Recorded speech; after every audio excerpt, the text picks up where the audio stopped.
Bonsoir à toutes et à tous et bienvenue sur El Marhalebiya. Quel plaisir de vous retrouver pour ce nouveau numéro de Microscope. Merci pour votre fidélité. C'est une décision qui est loin d'être anodine. Regarde des tensions qui existent maintenant depuis plusieurs années, plusieurs mois, des relations tumultueuses entre Paris et Alger. Il y a 3 semaines, le président algérien Abdelmadjid Tebboune a réintroduit donc le 3e couplet dont parle énormément la presse française, une presse qui s'est réveillée, qui fait même polémique. 3e couplet dans l'hymne national donc algérien, Kassaman, un couplet, je vous le disais, polémique, anti-français pour énormément donc de réactions au niveau par exemple, de la France. On va en parler avec nos invités. Ils vont nous donner leur point de vue ce soir, donc rétabli par un décret du président algérien. Un couplet, donc l'initiative du moins intervient, comme je vous le disais, dans un contexte très tendu entre Alger maintenant depuis quelques mois. Le décret modifie les circonstances dans lesquelles l'hymne national du pays, donc on le rappelle, a été écrit par Moufdi Zakaria, un poète algérien et militant indépendantiste, dans le cadre de l'anticolonialisme, et donc joué en intégralité. Le nouveau décret donc s'inscrit, on va en parler aussi désormais, au protocole de tous les moments officiels, cérémonies officielles, et notamment en présence du président algérien. Plus précisément, donc, ce couplet sur les 5 que compose l'hymne avait été rétabli depuis plusieurs années, on va dire, mais il avait disparu, on va dire, de la vie un peu politique, de la vie publique, à l'exception notamment des congrès du FLN ou de l'investiture du président algérien. Alors, parmi ces paroles de ce couplet, on peut lire « Ô France, le temps des palabres est révolu. Nous avons le régime le plus francophone depuis l'indépendance. C'est vraiment vendre sa sauce à la population algérienne et continuer cette rente mémorielle entre anti-françaises. Il s'agit du populisme, donc évoque l'activiste, le militant opposant Samir Yahyaoui. Selon lui, c'est de l'imposture et de la communication anti-française. Pareillement, nos invités vont nous donner un peu leur regard. Alors voilà ce que dit les paroles en question, visant assez ouvertement la France. Ô France, le temps des palabres est révolu. Nous l'avons clos comme on ferme un livre. Ô France, voici venu le jour où il te faut rendre des comptes. Prépare-toi, voici notre réponse. Le verdict, notre révolution le rendra, car nous avons décidé que l'Algérie vivra. Voici ce couplet donc qui fait réagir plusieurs personnes. Peut-on entendre lorsque l'hymne donc est joué en entier? Peut-être une bonne nouvelle si le président français est amené à retourner en Algérie. Faudra-t-il qu'il écoute notamment cet hymne? Voilà. Faut aussi savoir que pendant plusieurs années, notamment dans les années 80, sous la présidence de Chadli Benjedid, plusieurs tentatives ont lieu, notamment pour supprimer ce couplet, mais donc ça a échoué. 2 autres tentatives similaires ont lieu en 67 et en 2007. On reviendra aussi sur mai 68, puisqu'ils sont nombreux à remettre en question les accords, les républicains, l'ancien Premier ministre Édouard Philippe, bien sûr Xavier Driancourt, qu'on écoutera tout à l'heure sur cette réintroduction de ce couplet. Donc des questions qui se posent ce soir avant de vous présenter mes invités. Que signifie cette réintroduction de ce 3e couplet? Est-ce que c'est le bon moment ou au moment où Abdelmadjid Tebboune s'est rendu en Russie? Est-ce que c'est vraiment le bon moment de réintroduire ceci? Au moment aussi, il y a encore des relations du je t'aime moi non plus, donc des relations tumultueuses, une présence d'Abdelmadjid Tebboune à Paris qui est pour l'instant reportée apparemment à la rentrée, mais on n'en sait pas plus. Il y a une grande question qui se pose, pourquoi, encore une fois, ressortir un tel dossier? Est-ce que c'est pour faire diversion? Est-ce que c'est réellement la priorité des Algériens et des Algériennes avec le quotidien, notamment cette jeunesse, une jeunesse qui aspire au travail, au développement, à la culture, au sport, à se sentir librement et dignement dans son pays? Donc on comprendra pourquoi est-ce que le président algérien ressort ce dossier maintenant. Avec nous, Lias Djebali, militant politique, ingénieur, économiste. Bonsoir Lias. Bonne invitation et je salue l'équipe de Marhalebiya et ceux qui nous suivent. Merci encore. Merci infiniment et on devrait avoir avec nous, voilà, il est présent, Gamal Abina, bonsoir, analyste politique, spécialiste des questions internationales. Bonsoir et merci pour l'invitation, bonsoir à tout le monde et à Lies en particulier. Ah, parfait, pardon. Bonsoir Abina, pardon. Merci infiniment à tous les deux. Gamal Abina, je vais commencer par vous. Que signifie cette réintroduction, plutôt d'ailleurs quasiment passée inaperçue par les Algériens. On comprend qu'ils ont une totale autre préoccupation, notamment ils se sont énormément mobilisés contre ce pouvoir du tout sécuritaire en tout cas et de cette escalade, puisque on voit que Hassan El-Qadi a pris 7 ans dont 5 ans fermes entre autres. Qu'est-ce que cela signifie, notamment cette réintroduction? Pourquoi est-ce que Abdelmadjid Tebboune ressort ce dossier et réaffirme par décret donc la réintroduction de ce couplet? Déjà, il faut comprendre deux choses. La première, c'est qu'il y a un contexte. Ça a été rappelé d'ailleurs par Catherine Colonna, qui rappelle quand même que, aux France, de quelle France parle-t-on? On parle simplement de la France barbare coloniale, qui a assassiné quand même entre 4 et 6 millions de personnes, on n'a pas de chiffre exact, en pleine guerre d'Algérie. Un couplet qui dit qu'on en finit avec la France coloniale, c'est bien de celle-là dont on parle. On ne mélange pas les France. C'est pas la France du lambda, du français sur son territoire, mais c'est bien l'empire colonial français qui était détestable, donc condamnable pour tous les crimes produits en Afrique, en Asie, particulièrement, et donc simplement d'expliquer que le contexte effectivement paraît étonnant, mais c'est finalement une réponse du berger à la bergère. Lorsque M. Macron s'exprime avec Kamel Daoud et dit tout de go, nous ne demanderons jamais pardon à l'Algérie, là encore ça doit être, et ça peut être perçu comme une forme de provocation, parce qu'il cherche un rapprochement entre les deux États, et par là même rappelle qu'il ne fera pas le moindre effort pour un geste qui est à minima, demander pardon pour des crimes d'État, on parle bien d'un État par rapport à un autre État, était le minimum, il n'en veut pas. Et puis de l'autre côté, j'aimerais aussi moi-même voir des couplets d'hymnes nationaux, prenons celui de la France, qu'un sang impur abreuve nos sillons, qui est un couplet extrêmement tendancieux, qui a été écrit dans un contexte particulier où la France est effectivement assiégée par les royaumes d'Europe. Et bien ce sang impur, qu'est-ce qu'il est? C'est quoi? C'est un sang impur au sens ethnique, au sens royal, au sens peut-être citoyen, je ne sais pas. Mais une chose est certaine, c'est que c'est dans un contexte, et que si on ne contextualise pas les paroles, évidemment, on en fait tout un tintamarre. Et il se trouve qu'en Algérie, vous avez bien fait de le rappeler, les problématiques sont ailleurs, d'ordre économique, politique, mais en aucun cas, le peuple algérien ne s'intéresse à cette espèce de fausse polémique qui opposerait la France à l'Algérie, puisque je le rappelle systématiquement, la guerre d'Algérie s'arrête en 62 pour les Algériens, et ils n'ont aucun problème, je parle du peuple, avec la France. C'est pas du tout le centre de leur débat. Ce qui les intéresse, les Algériens, c'est le devenir de leur pays, bien évidemment. Je ne sais pas, bon, après, malheureusement, on a quelques soucis techniques, je pense. Je ne sais pas si vous m'entendez. Ce que je voulais juste, on va donner la parole à Lies Djebali dans un instant, mais justement, la ministre des Affaires étrangères française, Mme Colonna, donc reparle de ce contexte. On va l'écouter. Mais alors justement, vu que le contexte est différent, pourquoi est-ce qu'à un moment donné, en 2023, un président algérien ressort, c'était un peu la question de base, pourquoi est-ce qu'il réintroduit ceci maintenant? Simplement, vous m'entendez? Oui, très bien. Voilà, donc simplement, il réintroduit, comme je disais tout à l'heure, parce que c'est une réponse du berger à la bergère.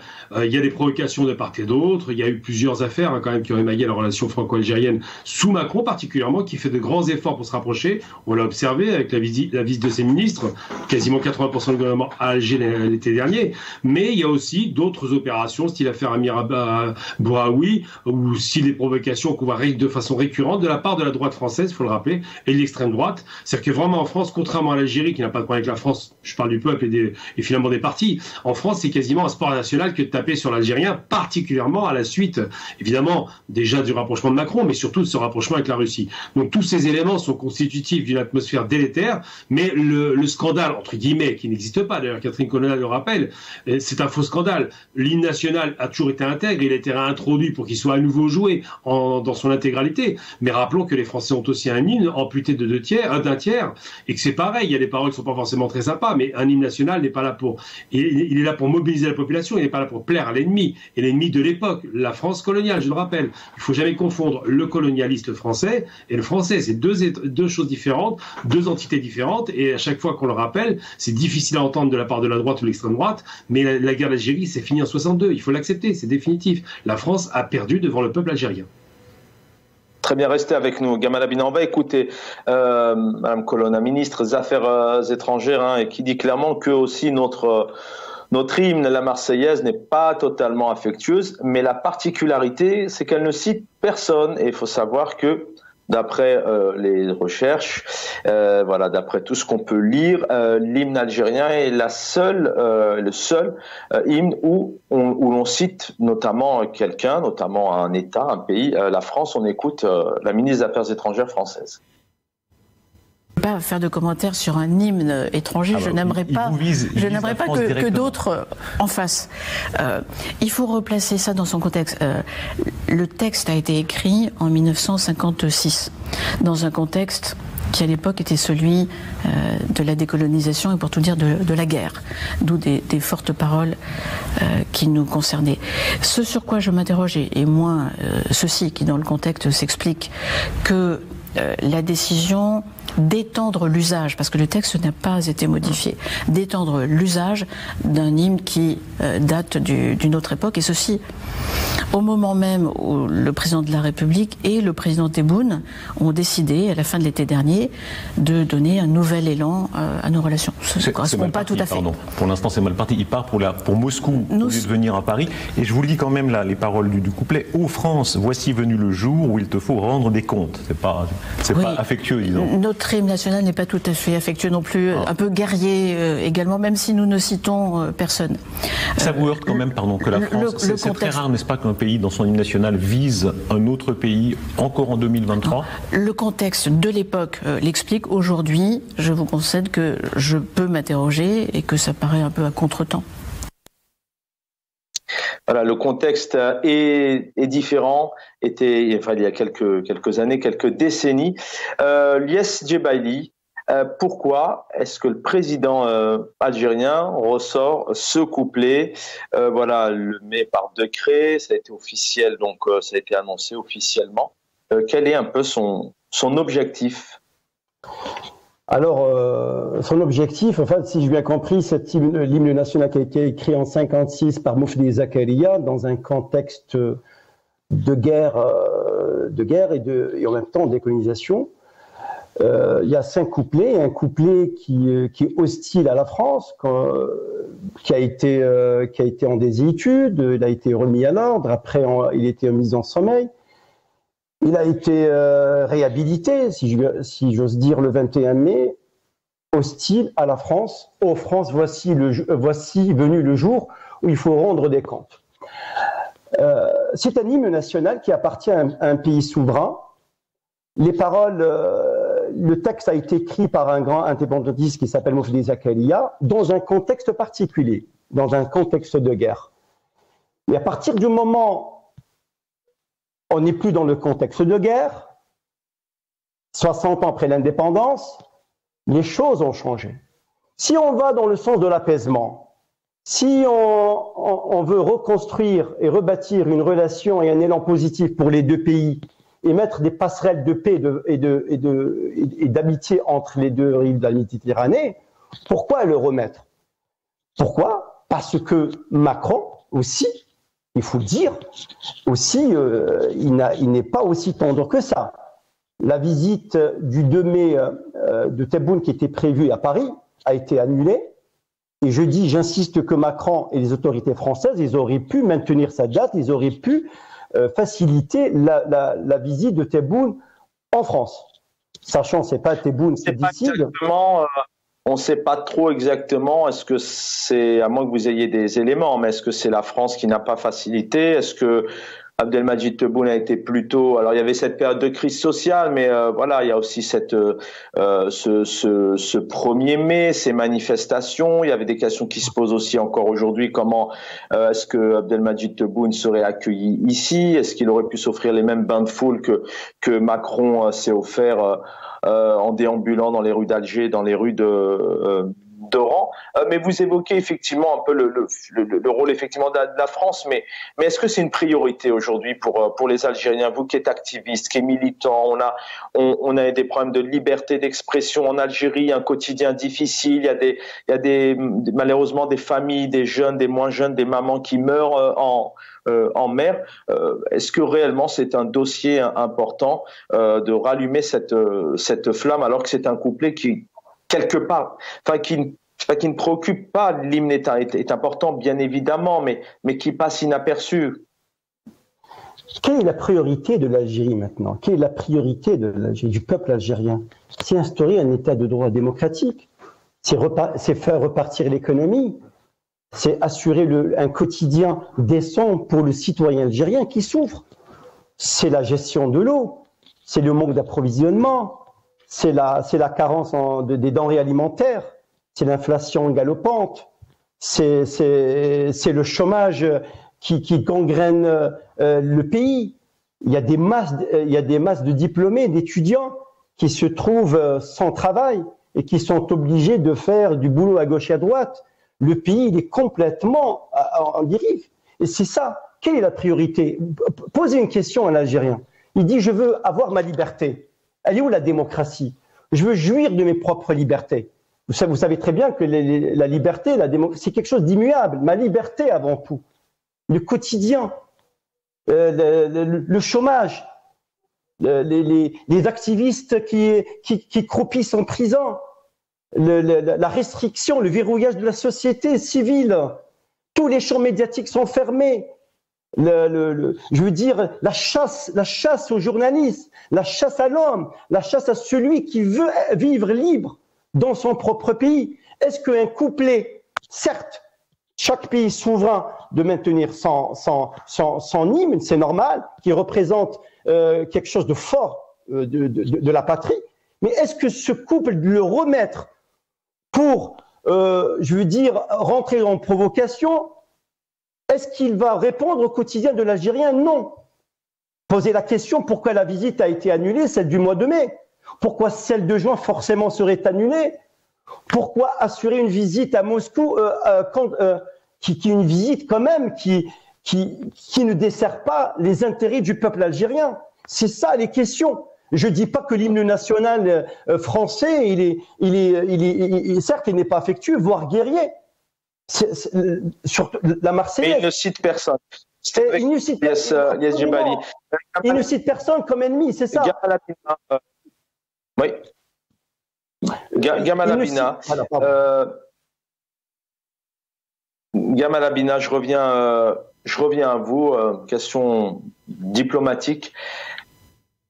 Abdelmajid Tebboune s'est rendu en Russie. On est encore en plein conflit russo-ukrainien. Alors quand on dit conflit, n'oublions pas quand même que c'est la Russie qui est entrée en conflit avec l'Ukraine le 24 février 2022. Mais est-ce qu'Abdelmajid Tebboune, donc le président algérien, n'aurait pas... L'objectif pour lui, la priorité, ça serait peut-être pas plus d'apaiser les choses, puisque on vient de l'Algérie, vient de vivre quand même des relations assez particulières. C'est pas terminé avec l'Algérie. Hein, on se souvient du rapatriement de l'ambassadeur, cette affaire d'Amir Abouraoui. Enfin, il y a énormément d'affaires qui sont passées sur les derniers mois. Est-ce qu'il aurait pu éviter un petit peu de créer cette polémique supplémentaire? Moi, j'aimerais dire simplement une chose importante qui vient d'être dite par Liès. D'abord, quand Catherine Colonna dit, et c'est très, très habile de sa part, mais en même temps très, très, très malin et très faux, elle dit que la France ne cible personne. Et pour cause, au moment où Rouget de Lille, donc c'est lui qui est le créateur de l'hymne national français, va l'écrire, la France est en guerre avec tout le monde. Elle est en guerre avec son propre peuple. On se rappelle des Vendéens qui sont massacrés à hauteur de 200 000 individus, donc en guerre contre les royalistes français. Elle est en guerre contre les royaumes d'Europe. Elle ne peut pas citer tout le monde. C'est un hymne extrêmement violent, extrêmement agressif, c'est un fait, mais c'est un hymne de défense face à une attaque multisectorielle, que ce soit du pays de l'État-nation français, puisque c'est un royaume pour partie et une république qui est naissante, et en même temps de royaumes d'Europe qui n'acceptent pas l'arrivée de cette révolution qui va poser un vrai problème, puisque ces fameuses lumières françaises, partagées d'ailleurs par d'autres pays comme l'Allemagne ou la Suisse, ces fameuses lumières sont perçues comme étant une sorte de mise à sac de l'ordre établi par le système royaliste et qui était partagé par tous les Européens. Et donc, lorsqu'elle dit « ils ne ciblent personne », ils ne peuvent pas. De l'autre côté, rappelons tout de même les paroles de l'hymne national algérien, puis après je prends votre question, ils disent « aux France, le temps des palabres est fini ». ennemis. Et pour cause, cette France coloniale, rappelons bien France coloniale, ils ne le précisent pas mais c'est implicite, qu'est-ce qu'elle fait? Elle trahit systématiquement sa parole, que ce soit avec l'émir Abdelkader, où elle signe un traité qu'elle ne respectera pas un an après, que ce soit avec les différentes parties du territoire, où systématiquement la signature de l'État français ne vaut rien puisqu'il y a toujours une guerre derrière. Donc quand ils disent de temps les palabres avec des discussions où on vous propose un statut d'infra-humain, puisqu'on dit qu'ils sont d'abord indigènes, le fameux code de Nedjena, puis ensuite on propose progressivement, soi-disant, un double collège avec le droit de vote, mais une voix européenne contre une voix algérienne. Puis après on dit, vous devenez un peu français en 56. Puis après on dit, vous avez la citoyenneté avec De Gaulle en 58. Mais à chaque fois, c'est des palabres pour endormir la population. Donc cette hymne est très claire là-dessus et dit, on n'en veut plus de ça. Ça va pas plus loin que ça. Ils disent pas, on va tuer tous les Français, on va envahir la France, on va vous exterminer. C'est juste un hymne qui est revendicatif de liberté. C'est important de le rappeler. Donc maintenant, est-ce que c'est un bon moment? Est-ce que l'Algérie, lorsqu'elle se rend, donc quand M. Tebboune va à Moscou, est-ce que c'est un coup positif ou pas? La réponse est très simple. La guerre ukraino-russe ou russo-ukrainienne, qui n'a pas démarré d'ailleurs le 22 de l'année dernière, c'est pas au mois de février que ça a démarré, ça a commencé en 2014 avec Maïdan. Et bien évidemment, l'actuel, oui bien sûr, c'est un conflit... larvé. C'est un conflit larvé qui a été alimenté et dont d'ailleurs, il faut le souligner, c'est important de le rappeler. Je ne sais pas ce que fera l'Algérie, si elle va jouer les rôles d'intermédiaire, si elle jouera son rôle de diplomatie et si elle est en mesure de mener une sorte de go-between entre Kiev et puis Moscou, mais il n'en demeure pas moins que le positionnement algérien est très clair. Et d'ailleurs, on l'a entendu ce qu'a dit Tebboune. Nous sommes des hommes libres, nous choisissons nos partenaires et on ne dictera pas la chose. Alors ça, c'est une chose qui peut être appréciable. On peut ne pas apprécier la politique nationale, mais sur le plan international, pour l'instant, c'est à peu près acceptable ce qui se passe. Il s'est peut-être un peu grillé tout de même, vu comment il a été reçu et comment il a été aussi, il a créé une chaleur mitoyenne. Il a été très proche de Vladimir Poutine. On sent quand même qu'il y a, en tout cas sur les images qu'on a vues, après l'avenir, parenthèse parce qu'on a consacré énormément d'activités sur cette rencontre, mais je ne sais pas s'il pourra vraiment être crédible s'il était amené à rencontrer Volodymyr Zelensky avec les échanges qu'il a eus courtois, chaleureux avec Vladimir Poutine. Ma question précise, je poserai la même question. Juste répondre là-dessus, si vous voulez. Je vais vous répondre là-dessus. Se griller auprès de qui? De l'Occident? C'est l'Occident qui est grillé dans l'opération. C'est l'Occident qui est isolé, contrairement à l'idée reçue. En Europe, on a l'impression que c'est le reste du monde. Mais 80% du monde refuse de prendre position. Pas en faveur des uns et des autres. Ils veulent la paix. Les Africains viennent d'envoyer une délégation de 5 pays pour la paix. Peut-être que Tebboune a la même intention. Griller, non, parce que Tebboune n'a pas de problème. Enfin, Tebboune, je parle de l'Algérie en général, avec l'Ukraine. On avait de bonnes relations. Je voudrais qu'on boucle la parenthèse parce qu'on en a vraiment... Quand je dis griller, c'est est-ce qu'aujourd'hui, avec le séjour qu'Abdelmadjid Tebboune a passé en Russie, est-ce que vraiment Volodymyr Zelensky va lui donner une attention particulière, une écoute particulière, une crédibilité particulière pour que les deux États se rabibochent et que l'Algérie ait un rôle de médiatrice, sans compter effectivement que pour être médiateur aussi, il faut aussi être un bon médiateur à l'intérieur de son pays, avoir une légitimité. Juste un mot sur l'escalade, parce que ma question a été précise, peut-être qu'elle a mal été formulée. Est-ce que le fait aujourd'hui de réintroduire ce couplet qui fait polémique, on le voit et qui ressort un peu partout, est-ce que ça ne génère pas plus d'escalade, notamment avec la France dans ces relations? Ce que je trouve intéressant, c'est que la responsable, la porte-parole de Matignon, de l'Élysée, excusez-moi, dit quoi? Elle dit non mais c'est un couplet qui est à contextualiser. C'est vrai. En même temps, je vous rejoins là-dessus, c'est vrai que de sortir ça, c'est un peu une pichenette qui répond, et je l'ai dit tout à l'heure, du berger à la bergère, les Français refusent de demander pardon, les Algériens rappellent quand même l'histoire. Mais c'est vrai que ça ne facilite pas la relation. Et en même temps, le fameux en même temps de Macron qu'on peut imaginer être pas commun avec M. Tebboune, c'est de se dire quoi? De dire simplement, vous ne respectez pas sur ce terrain-là, même si vous faites des efforts. Macron a fait beaucoup d'efforts, il faut lui reconnaître ses qualités. Et de l'autre côté, nous allons affirmer aussi notre différence. Donc c'est vrai que la relation entre les deux présidents est bonne, c'est ça qui est paradoxal, mais il y a des officines, je vais en parler, on va parler des sorties hasardeuses, vous allez certainement en parler, de Driancourt ou encore de l'ex-premier ministre qui a été qui a été extrêmement violent vis-à-vis des accords 68, ça c'est quand même des attaques en règle. Donc c'est pour ça qu'aujourd'hui, est-ce que la relation va s'apaiser? C'est une relation d'homme à homme, même plus d'État à État aujourd'hui. Et il y a des gens autour qui sont opposés à cela. Et je suis d'accord avec vous que c'est peut-être pas forcément la meilleure formule pour négocier, mais j'ai le sentiment entre la France et l'Algérie que la négociation est un bras de fer et non pas une négociation de façon courtoise. On n'est pas dans ces termes du débat et je ne sais pas à quoi ça va conduire, mais il est certain que l'ajournement de 2 voyages prévus initialement mai et juin donne des signes qui ne sont pas tellement positifs par rapport à cette relation qui doit être apaisée. Merci. Donc c'est vrai que ce message n'est pas forcément positif, je le accorde volontiers. Je reviens à vous, on va écouter ici Xavier Driancourt qui dit clairement qu'il n'y a pas de hasard, le hasard n'existe pas de hasard en Algérie, notamment sur la sortie de autour de cette hymne. Alors là, le décret que vous avez cité rétablit le 3e couplet, et donc l'hymne national dans sa pureté originelle de Mufti Zakaria, avec les phrases, les propos anti-français, où France, le temps des palabres est révolu, l'heure des comptes a sonné. Alors, je ne peux m'empêcher de voir dans ce rétablissement un lien avec la visite du président Tebboune en France, la visite d'État qui est une 3e fois reportée, plus la visite du président Tebboune depuis hier à Moscou en pleine offensive de la guerre d'Ukraine. Donc voilà, ce n'est pas tout à fait un hasard, parce que le hasard est un mot qui n'existe pas en Algérie.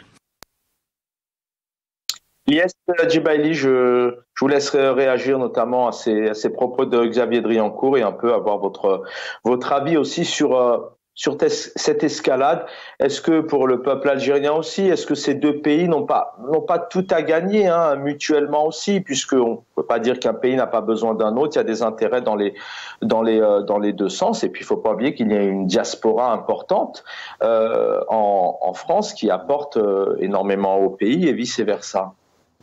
Au fait, je souhaite revenir sur l'hymne national français, au fait, parce que Catherine Colonna, ministre des Affaires étrangères, se demander pourquoi rétablir ce 3e couplet hostile à la France dans un contexte qui dépassait, c'est-à-dire celui de la guerre, voire de la décolonisation, pourquoi le remettre? Et elle dit, certes, même l'hymne national français n'est pas affectueux non plus, voire guerrier. Mais par contre, il ne cite personne comme ennemi.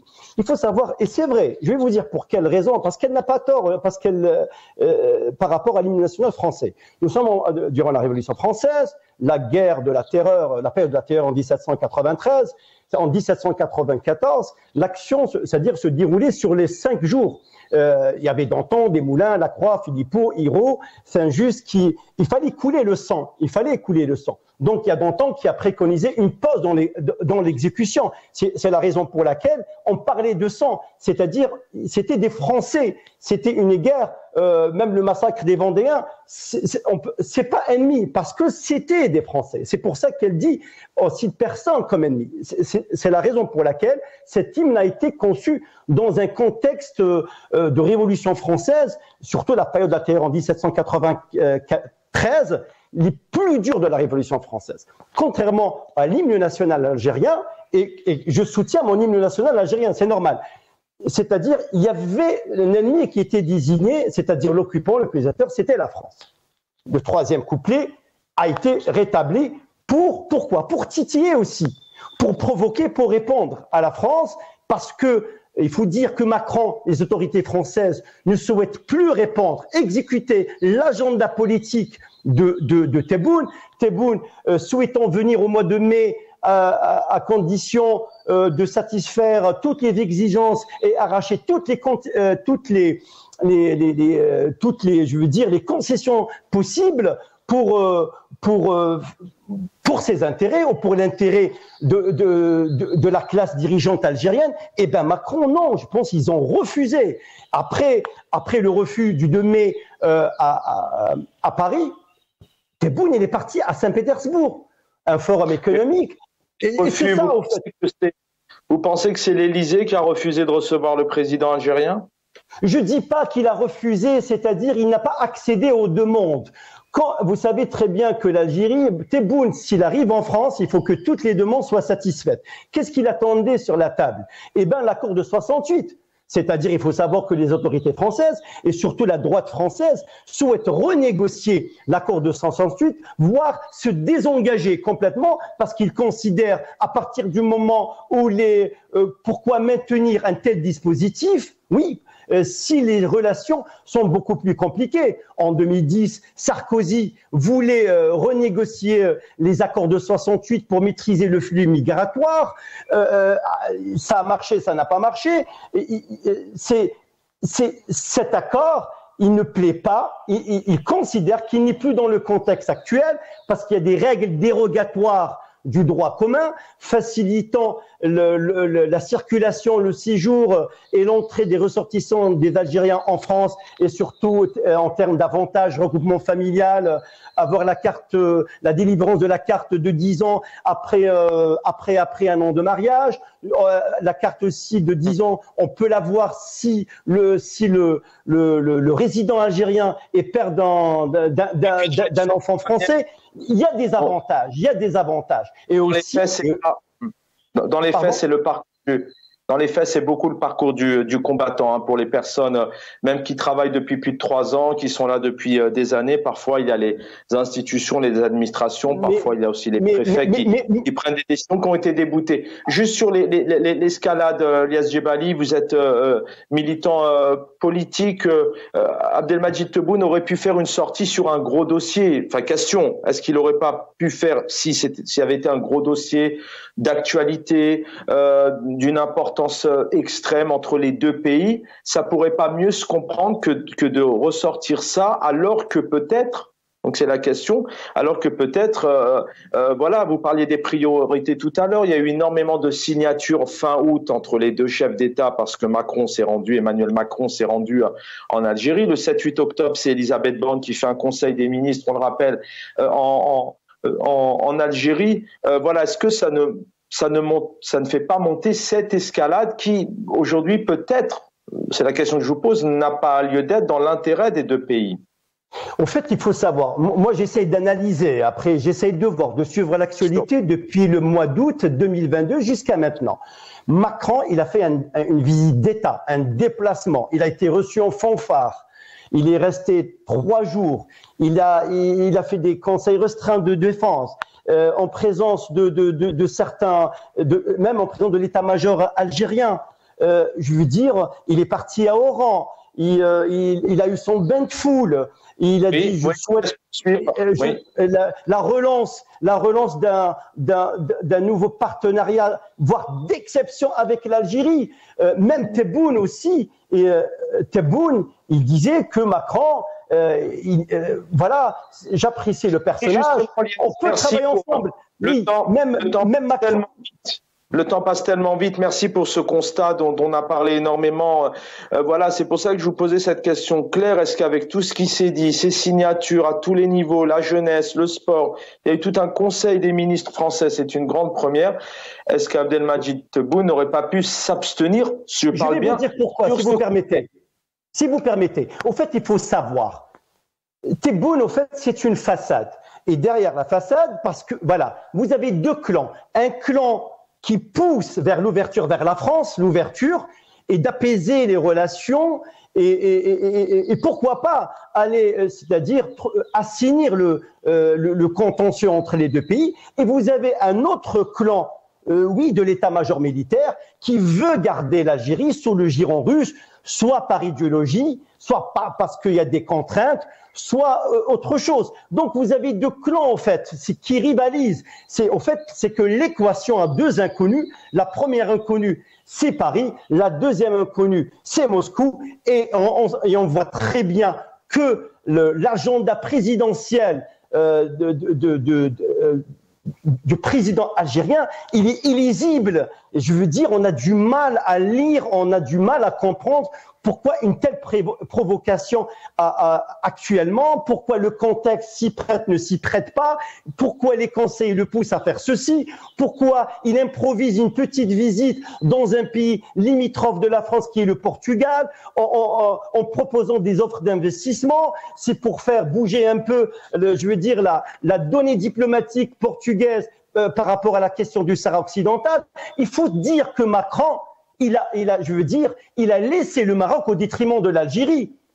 Il faut savoir que les relations entre le Maroc et la France sont dans un état exécrable. Les visites les visites protocolaires sont en statu quo, ça bouge pas. Je veux dire, même le Maroc, la droite française reproche au Maroc un petit peu ce désintérêt vis-à-vis du Maroc, et surtout après la visite de Rachida Dati et de Éric Ciotti, qui est le chef de file des Républicains. Donc,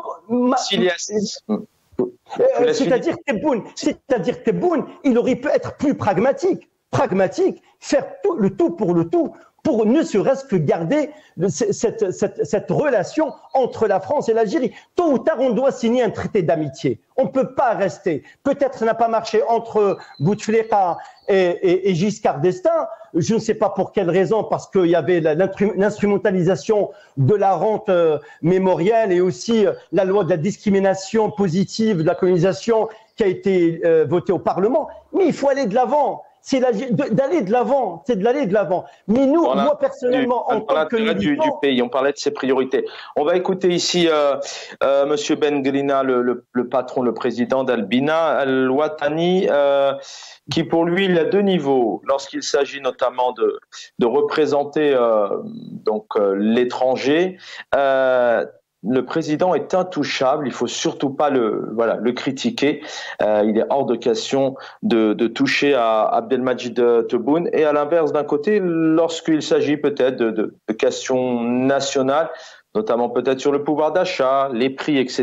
Les critiques sont ouvertes et encore, parce que on a bien vu dernièrement quand même des journalistes parfois s'exprimer sur des véhicules, s'exprimer sur des denrées alimentaires. C'est très très compliqué puisqu'ils se retrouvent devant la justice. ولذلك رانا نقول دائما نقولها كثقافة الدولة رئيس الجمهورية كرمز للدولة نحن معه لأنه يمثل وحدة الشعب ووحدة الأرض وتمجيد الدين والدفاع عن السيادة. رئيس الجمهورية كرمز للسلطة. نحن خونت حتى كل من يقف ضد مؤسسة الدولة. من يقف ضد رئيس الجمهورية كرمز للدولة خائن. لأنه نتكلم عن استمرارية الدولة، نتكلم عن وديعة الشهداء، نتكلم عن وحدة الشعب، نتكلم عن الدولة الاجتماعية. مع رئيس الجمهورية كرمز للسلطة نختلف معه ونؤيده في الشق المتعلق بالدفاع وبالخارجية وبالأمن، ونعارضه أو نؤيده فيما يتعلق بتسيير الشأن اليومي للشعب. إذا زادت الأسعار ننتقده وننتقد الوزير الذي كلفه. إذا كان وزير الفلاحة لم يكن في المستوى، أو وزير المياه أو وزير الطاقة أو أي وزير من الوزراء ننتقد. Voilà, à préciser tout de même que M. Ben Grina et son parti n'ont pas pesé énormément, moins d'1% sur les dernières élections. La réponse, il n'y a pas si longtemps que ça, du ministre des Affaires étrangères, Ahmed Attaf. Il dit clairement pourquoi est-ce que la ministre des Affaires étrangères s'en mêle, interfère. Il dit clairement. On ne s'en prend pas à la France, enfin en tout cas, il remet en cause, alors qu'il ne faut pas oublier que Mme Colonna a répondu à une question aussi tout simplement d'un journaliste. Gamal Abina, je voudrais revenir vers vous sur ces accords du 27 décembre dernier en 68. C'est vrai qu'on a l'impression tout de même qu'en France aussi, à partir du moment où il y a quelques échéances, quelques événements qui arrivent, etc., ce sont quand même des accords qui reviennent souvent. Pourquoi cette droite, souvent quand même cette extrême droite, parce que c'est vrai que les partis de gauche, pour l'instant, on n'en a pas entendu énormément, quoi qu'il y a le Premier ministre, l'ancien Premier ministre, patron d'Horizon, Édouard Philippe, voilà, qui ne se classe pas spécialement à droite, qui ressort ce dossier, qui remet encore ces accords. Les sorties sont hasardeuses et il les a empruntés au Front National. Donc, j'ai envie de dire simplement que les accords de 68 sont un problème qui peut être négocié s'ils le veulent, mais on négocie aussi les accords d'Évian. Là où on interdit à l'Algérie de poursuivre les criminels de guerre, parce qu'on n'en parle pas de ça. Les réparations, on n'en parle pas, évidemment. Et je vais donner des exemples très concrets pour illustrer mon propos. D'abord, on entend Driancourt, qui, c'est bien, il fait des efforts, il va à Sud Radio, il va de plus en plus à l'extrême droite, c'est parfait. Il est à sa place. Qui passe son temps à attaquer l'Algérie. Pas quand il était en fonction, parce que ça l'arrangeait, il était bien payé, mais a posteriori. On a un ex-premier ministre en perte de vitesse qui parle pour son parti. C'est pas le gouvernement qui parle, c'est la droite et l'extrême droite. C'est important de le souligner. Mais je tiens à rappeler une chose, on va inverser un peu la vapeur. Ça leur plaît pas d'entendre que l'Algérie rappelle qui était l'ennemi, effectivement, de l'Algérie au moment des faits, en 56, quand il y a une opération massive de massacre des populations, et où on dit la France va devoir, effectivement, maintenant on la regarde dans les yeux, on va en finir avec ces palabres et ces fausses négociations. Mais rappelons-nous quand même, les Canadiens ont demandé pardon aux Indiens. Les aborigènes ont reçu le pardon de l'Angleterre. Je parle de l'Italie, par exemple, de Feu Berlusconi a demandé pardon à la Libye pour les crimes commis. Beaucoup de pays s'inscrivent dans la demande de pardon. Et la France se targue de dire nous ne demanderons jamais pardon. Je veux bien qu'on soit généreux. Ils veulent négocier les accords qui ont été favorables à la France à l'époque parce qu'ils avaient besoin de bras pour travailler. Ça, par contre, quand ça les arrange plus, vous dégagez. C'est ça un peu le propos. Les outils ne sont plus utiles. Mais par contre, ils sont prêts à prendre nos cadres. Ça, il n'y a pas de problème. Immigration choisie. 15 000 médecins algériens formés au prix de l'argent algérien qui évolue en France. Je ne parle pas du reste des cadres. Tout cela pour dire que ce qui les arrange, c'est quoi? C'est de capter les cerveaux d'Algérie, les brain drain. Ce qui les arrange pas, c'est d'avoir des bras parce qu'ils en ont plus, ils ont plus assez de travail. Ce qui les arrange, c'est de renégocier les accords qui étaient très favorables à la France, mais qui n'est plus aujourd'hui. Et ce qui ne les arrange pas, c'est de renégocier effectivement les accords d'Évian, dans lesquels des crimes de guerre ont été tués durant plus de 60 ans. Donc moi, j'ai envie de dire simplement, c'est que c'est bien beau. Et je vois bien que c'est pas le gouvernement qui parle, mais l'opposition en ordre bien rangé de la droite à l'extrême droite, qui a le même discours aujourd'hui, qui passe son temps à attaquer la population algérienne en France, à attaquer ce qu'on appelle les musulmans, mais c'est simplement les maghrébins, qui passe son temps à critiquer l'Algérie de façon obsessionnelle, ce qui n'est pas le cas en Algérie. On n'a pas autant d'attaques de la part des journalistes algériens, et qui oublie de se regarder dans la glace. Donc d'abord, la France va pas bien pour commencer, et le choix de M. Macron de se rapprocher de l'Algérie est un choix qui profite aussi à la France. Ce serait vraiment un choix qui permettrait de créer les points de croissance, de développer la relation apaisée, mais pour qu'elle soit apaisée, écrivons l'histoire, disons ce qui s'est passé et demandons pardon. Je parle des Français, bien sûr. Ils ne le font pas parce que l'orgueil français qui est connu dans le monde entier, je reviens de Vienne par exemple, on en a parlé là aussi, c'est vraiment une forme d'orgueil, d'une arrogance extraordinaire qui les empêche de voir la réalité en face. L'Algérie est un pays souverain. Quel que soit ce qui se passe à l'intérieur des frontières, ça ne regarde que les Algériens. Et si les Français cherchent dans les poubelles en Algérie, qu'ils regardent leurs propres poubelles de l'histoire, et on verra s'ils seront aussi glorieux que ce qu'ils prétendent être aujourd'hui. Merci Gamal Abina. Lies Djebali, deux questions. Première question, une réaction sur ces accords de mai 68. Et voilà, il nous reste 6 minutes. J'aimerais ensuite vous interpeller sur un autre point. Oui, moi je rejoins Abina. En fait, moi je suis personnellement, oui, je suis pour le maintien des accords d'Évian. On n'a pas à renégocier les accords d'Évian de 68. Voilà, on compare pas l'Algérie par rapport à d'autres pays. C'est une colonie française, 132 ans de colonisation. Je vois pas pourquoi renégocier. Oui, il faut. C'est un dispositif qui avantage les Algériens parce que leurs ancêtres, ils ont souffert de cette guerre qui a fait tant couler de sang et qui a fait 1,5 million de martyrs. On va dire comme ça. On peut s'avancer, on peut avancer les chiffres. Moi, j'avance sans tabou. Oui, je pense on n'a pas à renégocier les accords d'Évian. Mais aussi, toutefois, il faut aussi être pragmatique et penser à l'intérêt du pays. Ne restons pas à l'otage du passé. Nous avons un grand pays, un pays continent. Nous devons le construire, qu'on le veuille ou non. Nous devons le construire. C'était une question pour Pour vous qui connaissez bien le pays aussi, est-ce que, à un moment donné, sans spéculer vraiment, une question toute simple, est-ce qu'on a l'impression tout de même que en Algérie, le pouvoir algérien essaye peut-être d'entretenir un peu, de continuer à mettre à chaque fois ce dossier au sein de la population, le passé. Alors il faut travailler sur le passé. L'histoire, c'est important, il faut l'enseigner, etc. Mais on a l'impression, comme peut-être cet exemple-là. Peut-être pourquoi? Pour faire en sorte que les Algériens ne se préoccupent pas spécialement de leur avenir, de leurs préoccupations premières, notamment pour la jeunesse, par exemple. Mais quand on n'a plus de perspective à offrir au peuple, au fait, on s'attache au passé, parce que c'est un passé glorieux pour nous, parce que nous avons acquis l'indépendance par le sang, oui, par le sang, et puis c'était l'un des plus grands empires coloniaux au monde, forcément. Mais c'est satisfaire la consommation à l'intérieur du pays, ternir l'image de la France. Le mal, c'est la France. Le chômage, c'est la France. Il n'y a pas d'objectif. Oui. Parce qu'il n'y a pas de solution à proposer à ce peuple. Quelle proposition? Je dis, moi je suis étudiant, je suis né en Algérie, je connais mon pays, j'ai visité les 4 coins du pays, mon père était fonctionnaire à la Sonalgaz, donc j'ai traversé, je connais un petit peu, je peux parler du sud de Beskala. Il y a des gens qui n'ont pas d'eau. Il y a des gens qui n'ont pas d'eau. Vous prenez un petit patelin en Poitou-Charentes, à Mel, 2000 personnes, ils ont l'eau. Moi, je cherche l'intérêt du peuple maintenant. Notre révolution, c'est l'une des plus belles révolutions au monde, la révolution algérienne, certes, mais il faut qu'on avance. Il faut qu'on soit pragmatique, il faut qu'on écoute l'intérêt du peuple. C'est quoi l'intérêt du peuple? À quoi bon de me sortir ce couplet maintenant? Il fallait sortir avant ou sortir après. Pourquoi dans ce contexte actuel? C'est ça. Il est allé chercher le soutien de la Russie. Pourquoi ne pas faire... je comprends pas. À la fois un partenariat avec la France dans la lutte contre le terrorisme et en même temps, on va en Russie. L'économie, c'est pas les Russes qui vont développer notre économie.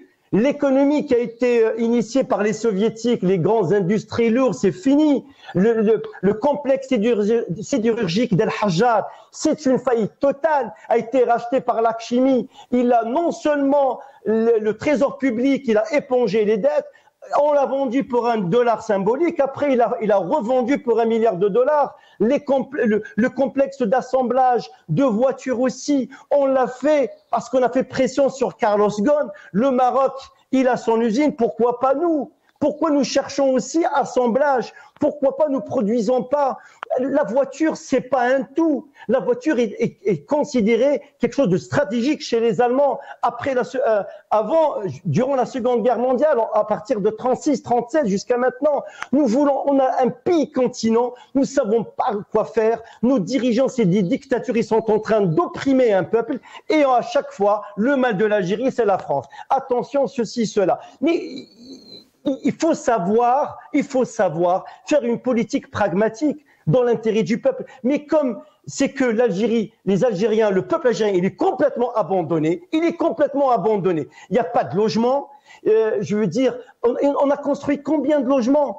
Plus de 5 millions de logements. Tebboune était ministre de l'Habitat. Dites-lui, il y a combien? Est-ce que nous avons numérisé le cheptel? Un mouton, ça coûte entre 60 et 70 millions. Eh ben, si vous n'avez pas les moyens, faites l'impasse sur ce rituel. Regardez, le peuple, il est complètement en dehors de tout ça. C'est ça, la réalité. Et nous, on nous sort un couplet, on nous sort un couplet anti-France, hostile. Oui, les couplets doivent être maintenus, mais il faut savoir pourquoi signer un décret et essayer de l'élargir vers toutes les commémorations.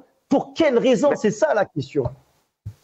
Merci infiniment à tous les deux. Merci Gamal Abina, merci Lias Jebali. Et puis on souligne aussi sur l'affaire Arsène El Radi qui a pris, je vous le rappelle, 7 ans, dont 5 ans ferme. Aucune presse algérienne s'est exprimée là-dessus. Un gros dossier dont parle énormément aujourd'hui de personnalités dans le monde, énormément de presse à l'étranger et la presse algérienne. Comparée à ce couplet, d'ailleurs, vous avez en fond aussi quelques presses, notamment El Watan sur notre fond de cette émission où, bien évidemment, ils en ont parlé énormément, alors que sur notamment la liberté d'expression et cet exemple conséquent, aucune presse n'en a parlé. Excusez-nous pour ce soir, je crois qu'on a eu des petits soucis de connexion. J'aurai le plaisir, je l'espère, de vous retrouver demain soir. Dans un instant, l'édito de Jamaldine Benchenou. Prenez soin de vous.